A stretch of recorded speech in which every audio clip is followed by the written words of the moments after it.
Sudah. Halo, selamat sore Mas Muksid. Selamat sore. Ya, bagaimana kabarnya hari ini, Mas? Tentu harus semangat dong. Apalagi bentar Semangat. lagi buka nih. Oh ya, tinggal sekitar 1,5 jam lagi ya, Mas, sebelum buka. Iya. Kuliahnya gimana, Mas? Kuliah online? Kuliah online sebenarnya kendala di akses kuota aja sih, akses internet sama kuota. Hmm, Selebihnya kalau untuk materinya bagaimana, Mas?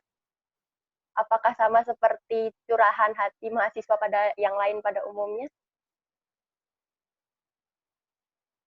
Ya, kalau saya rasa cukup mewakili sih. Oh, ya, ya, ya. Oh iya, lupa perkenalan nih, Mas. Perkenalan dulu ya, Mas ya. Nanti digantian ya, Perkenal. kenalan balik ya. Oh iya, siap. Dari saya ya, Mas ya. Saya buka perkenalannya. Perkenalkan, nama saya Melinda Palim dari staf Polimer Divisi Redaksi. Di sini saya mau mengajak Mas berbincang-bincang dalam podcast Polimer. Gantian Masnya nih yang perkenalan. Halo Melinda. Kabar sehat Halo, Melinda? Alhamdulillah sehat, Mas. Harus sehat. Alhamdulillah.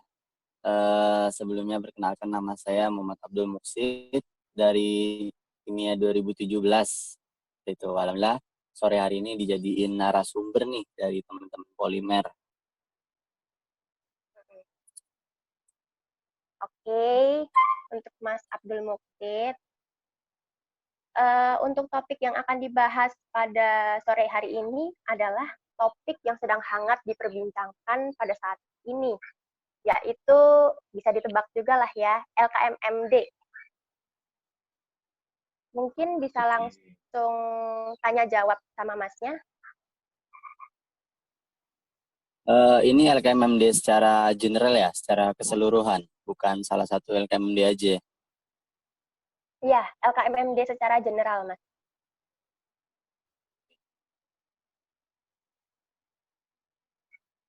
Halo?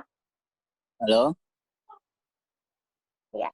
Jadi Langsung ya. topik pada sore hari ini adalah LKMMD secara general. Jadi pendapat Mas tentang LKMMD dan ada beberapa pertanyaan lain. Bagaimana, Mas? Sebelumnya Mas di sini bakal kasih sebuah premis gitu terkait kemahasiswaan kita sebagai mahasiswa. Yang pertama ya, tentu sudah biasa digaungkan oleh Mas Mbak sebelumnya, dan saya di sini ingin memberikan premis ini kembali kepada teman-teman ya. Kita berkemahasiswaan itu cuma sekali seumur hidup.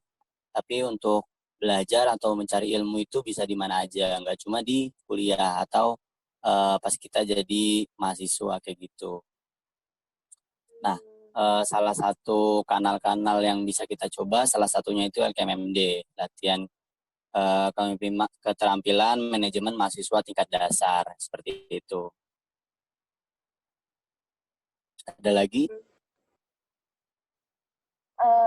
Mau tanya nih, Mas, menurut Mas sendiri, seberapa penting sih LKMMD itu? Kalau dibilang penting ya berarti sangat penting ya. Di sini urgensinya tinggi. LKMMD itu punya urgensi yang sangat tinggi. Yang pertama, kita sebagai mahasiswa Undip ya, terutama kita nggak semua orang itu bisa dapat posisi yang kita pengen lah itu, atau kita dapatkan sekarang kayak gitu. Banyak orang yang pengen jadi mahasiswa kimia, mahasiswa kedokteran dan lain-lain kayak gitu. Maka dari itu kita harus mensyukuri posisi yang kita dapatkan sekarang. Entah itu di jurusan yang memiliki predikat yang sangat bagus sampai predikat yang ya bagus kayak gitu. Terus selanjutnya beruntungnya nih kita di Undip, kita punya klaster kaderisasi yang cukup konkret lah istilahnya dibanding univ-univ lain kayak gitu.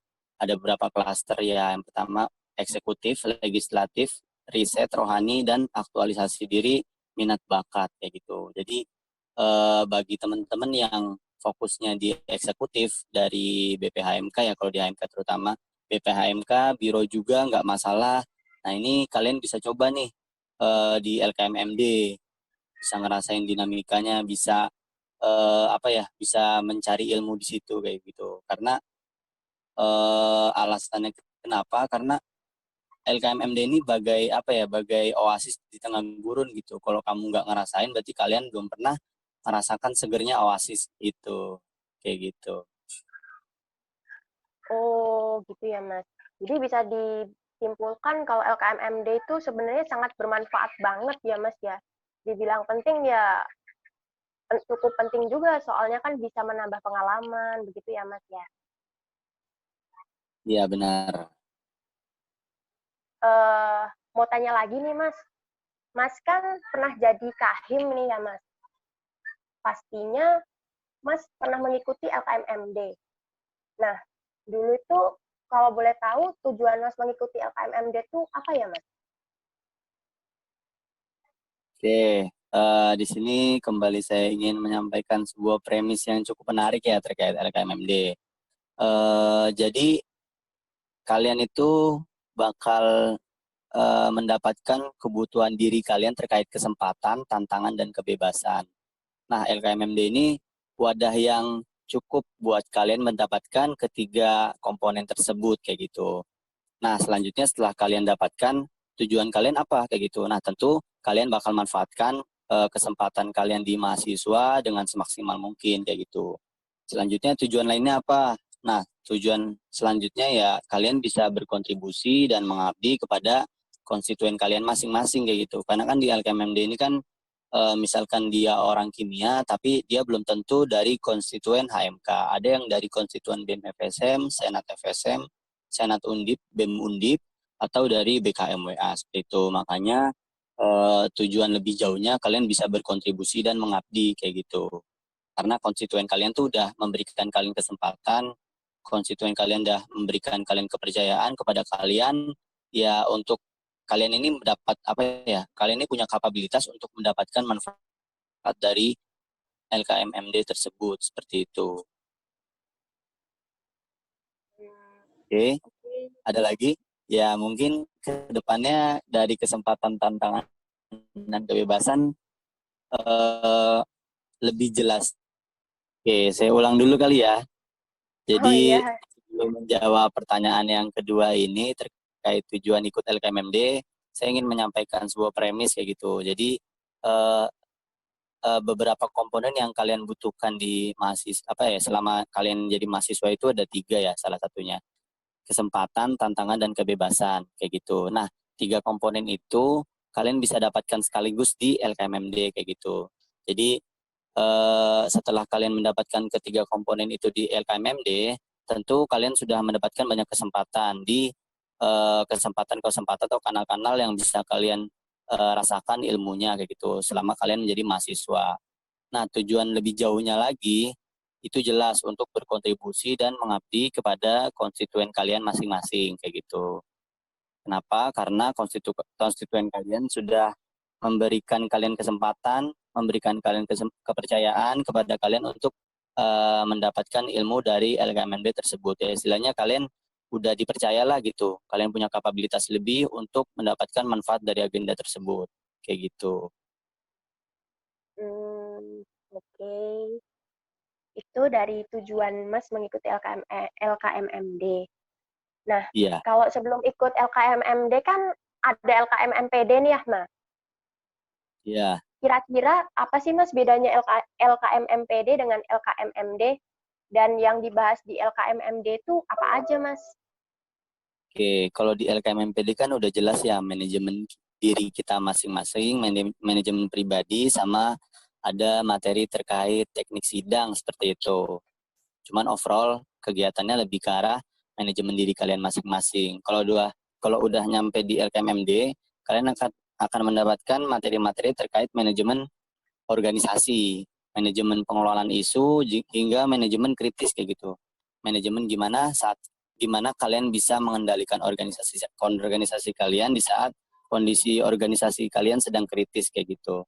Ya overall seperti itu. Cuman kalau berdasarkan buku biru ya, kalau kalian bisa ngecek LKMM dasar itu lebih ke arah proses lanjutan LKMM tingkat dasar sebagai wujud pelatihan manajerial organisasi kayak gitu. Dan menumbuhkan jiwa kritis dalam diri mahasiswa. Biasanya itu kan ada fase pengenalan di awal-awal ya LKMMPD, selanjutnya ada fase pembinaan di LKMMD, selanjutnya ada fase pengkaryaan. Kalau udah masuk di LKMM tingkat menengah kayak gitu. Itu kalau berdasarkan buku biru ya. Cuman kalau secara overall itu kalian mendapatkan ilmu tentang manajemen organisasi, pengelolaan isu, manajemen organisasi kalian di saat kritis kayak gitu. Ya, oh jadi bisa disimpulkan kalau di LKMMPD itu kan lebih ke pembentukan karakter sebagai mahasiswa. Kalau untuk di LKMMD itu lebih ke penerapannya dalam organisasi gitu ya Mas ya. Ya, nggak cuma diri kalian, tapi kalian juga bisa mengontrol atau memanajemen orang lain kayak gitu. Eskalasinya lebih besar lah. Oke. Apa sih Mas yang Mas implementasikan dari yang Mas sudah dapatkan pada saat Mas mengikuti LKMMD? Sebenarnya kalau yang udah diimplementasikan itu tergantung individunya masing-masing gitu ya. Cuman tujuannya dari LKMMD itu harapannya peserta LKMMD itu dapat paham gitu gimana caranya mengelola isu dari awal isu itu muncul terus dikelola sama teman-teman organisasi internal, selanjutnya gimana caranya ngebawa ke luar organisasi atau warga ya kalau di himpunan bilangnya, selanjutnya dieskalasikan dalam bentuk diskusi atau aksi kayak gitu. Selanjutnya kalian juga bisa paham terkait manajemen krisis nih, gimana kalian di saat nanti udah melakukan diskusi atau aksi ada hal-hal atau faktor-faktor yang tidak bisa kalian kendalikan di sini, ketanggapan sama kepekaan kalian sangat-sangat diuji kayak gitu. Gimana kalian bisa manajemen kondisi krisis kayak gitu. Sama berkomunikasi dengan birokrasi juga tentu karena kan tadi kan di LKMMD berdasarkan buku biru itu kan kita ada di fase pembinaan kayak gitu. Jadi kita mulai mencoba gimana caranya membangun komunikasi yang baik dengan birokrasi, pola-polanya seperti itu. Jadi pas udah tahap selanjutnya kita udah paham kayak gitu. Dan yang paling penting dari semua itu ya manajemen organisasi seperti itu. Oh, ya. Jadi implementasi dari yang yang didapatkan dari mengikuti LKMMD itu lebih ke ya manajemen organisasi itu ya Mas ya. Iya benar. Nah Mas, berhubung sekarang lagi pada pendaftaran LKMMD, boleh dong Mas kasih pesan atau motivasi buat mereka yang mau daftar LKMMD atau mungkin kan sudah banyak nih yang diterima berkasnya. Boleh dong Mas kasih sepatah dua patah kata untuk pesan buat mereka. Oke, sekalian nih ya. Kalau biasanya ditanya kenapa harus milih saya sebagai peserta LKMMD kayak gitu. Itu jawaban yang cukup cukup cukup fundamental gitu untuk disampaikan ya. Istilahnya kasih bocoran lah kepada teman-teman. Jadi sebenarnya LKMMD itu sesuai sama jawaban yang sudah saya sampaikan gitu. Buat teman-teman, kalian harus bisa merasakan atau membutuhkan ketiga komponen tersebut. Kesempatan, tantangan, dan kebebasan kayak gitu. Mungkin kalau kalian mau nambahin nggak apa, kalau misalkan kayak mengeksplor diri sendiri kayak gitu. Kan biasanya kalau orang, teman-teman itu kan jawab kalau misalkan kenapa mau ikut LKMD, mau menambah relasi, mau menambah ilmu kayak gitu, atau gimana caranya ngeyakinin saya untuk diterima, saya bisa berkomitmen untuk menambah ilmu dengan sungguh-sungguh dan kawan-kawan. Cuman ini jawaban fundamental yang sebenarnya di LKMMD. Kalian harus merasa butuh memiliki kesempatan, tantangan dan kebebasan kayak gitu. Karena dari ketiga komponen itu yang membuat kalian bisa berkembang gitu, bisa menambah pemahaman kalian gimana caranya kalian bisa memanajemen suatu organisasi yang nanti bakal dikerucutin lagi ke manajemen isu, manajemen organisasi di saat krisis, manajemen SDM-nya dan kawan-kawannya seperti itu. Ya intinya kayak gitu. Jadi tetap semangat dan bawa nama baik HMK kayak gitu. Karena kalau kalian udah jadi konstituen HMK di wawancara LKMMD, tunjukkan yang terbaik. Kalau kalian udah menjadi peserta dari LKMMD, bawa nama baik HMK, jangan sampai kalian ngecewain HMK, apalagi sampai keluar gitu kan. Istilahnya kayak HMK udah percaya sama kalian, tapi kalian sia-siain gitu aja gitu. Padahal dari HMK udah percaya sama kapabilitas kalian. Itu aja cukup mungkin. Sisanya semangat. Ya, semangat. Baik sekali dari Mas Muksid. Jadi saya sendiri jadi semakin termotivasi supaya saya bisa diterima di LKMMD. Doakan ya Mas supaya saya Kamu bisa udah daftar capai. LKMM di mana? Sebenarnya belum sih Mas. Tapi saya sudah mau lagi proses menulis berkas, membuat berkas untuk FPP. Oke, FVP. Semangat ya. Ya, makasih Mas. Oke, terima kasih buat Mas Muksid yang sudah mau meluangkan waktunya. Semoga info yang sudah disampaikan oleh Mas Muksid dapat bermanfaat bagi semua orang yang mendengarkannya. Oke, sebelumnya mohon maaf ya tadi terputus-putus atau kendala internet atau gimana gitu ya. Semoga Nah, tidak menyurutkan semangat kalian. amin. Dari saya sendiri sebagai host juga minta maaf ya Mas, kalau misalkan ada salah kata, kalau misalkan saya mungkin terdengar gugup atau bagaimana. Saya senang sekali, overall saya senang banget bisa melakukan wawancara dengan Mas Muksid di podcast Polimer ini. Ya, Oke, terima siap. kasih buat Mas Muksid. Siap, sama-sama. Polimer semangat ya. Ini nggak ada jargon ini. Jargon Polimer, oh Jargon mungkin itu ya, polimer, jargon kimia. jargon kimia. Ya udah Kalau jargon Polimer kimia aja. sendiri, jargon kimia. Mungkin bisa dipandu oleh Mas Muksid Ya, boleh. sebagai Ketua HMK 2019. Oke, satu, dua, tiga. Kimia, jaya. Jaya. Oke, terima kasih Polimer. Ya, terima kasih buat Mas Muksid.